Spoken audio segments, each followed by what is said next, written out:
A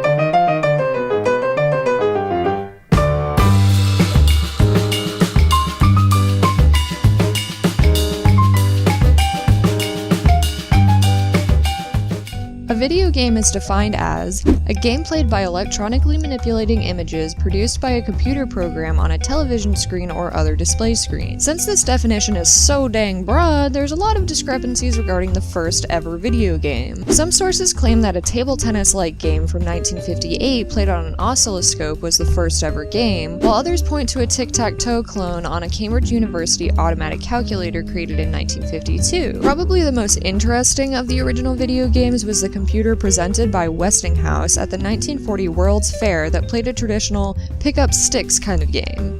Interestingly enough, the physical design of this computer resembled future designs for arcade cabinets.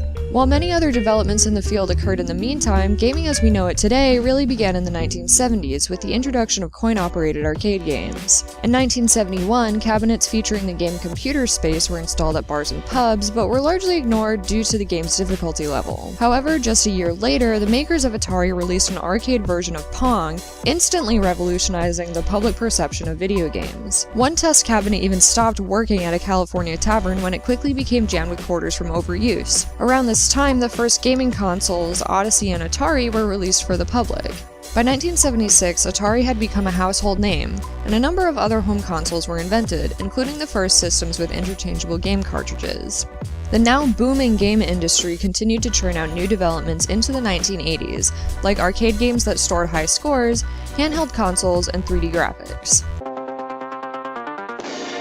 1981 was a year of explosive growth for the video game industry as a whole, and for one company in particular, Activision. The creation of Activision, the first ever third-party video game vendor, marked a new era of gaming. Programmers were encouraged to get more creative with their game development now that they received individual credit, and console companies were left to compete with one another and therefore rapidly improve their hardware. Tetris was created for the PC in 1985, Nintendo's NES console was released for the US in 1986, and the handheld Game Boy from Nintendo hit the market in 1989. With the sudden increase in platform choice, gaming became abundantly common throughout America and the rest of the world. Between 1990 and 1997, the number of American households that owned computers skyrocketed, along with the rapid development of PC gaming.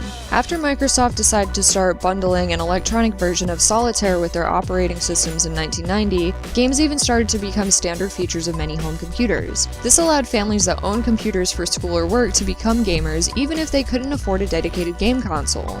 For those that could afford game consoles, there were a number to choose from during this period, including Super Nintendo, PlayStation, and Nintendo 64. A rise in gaming also meant a rise in controversy as graphics got more realistic and developers got more creative about game concepts, expanding to polarizing themes like sex and violence. This led to the establishment of the Entertainment Software Rating Board, or ESRB, in 1994, in order to determine appropriate age ranges for games based on their content. By 2000, many of the prolific franchises we know and love today were created, including Mortal Kombat, World of Warcraft, and Tomb Raider. These franchises were able to grow over the years partially because corporations were participating in the trend of console generations. Rather than just competing with other manufacturers, these companies were constantly aiming to create the next new and improved version of their own consoles. The most notable contenders of this race were Microsoft, Sony, and Nintendo, which continue to go head-to-head in hardware improvement and software exclusivity today.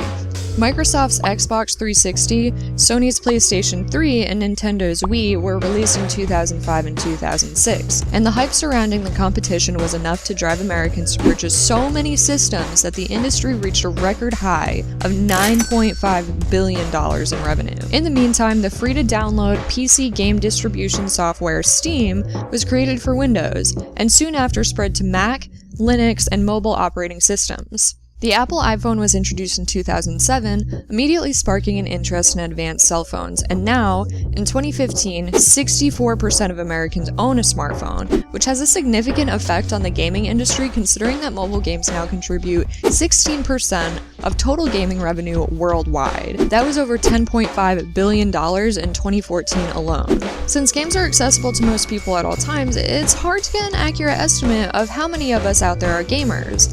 But according to the Entertainment Software Association of America, 65% of American households play computer or console games.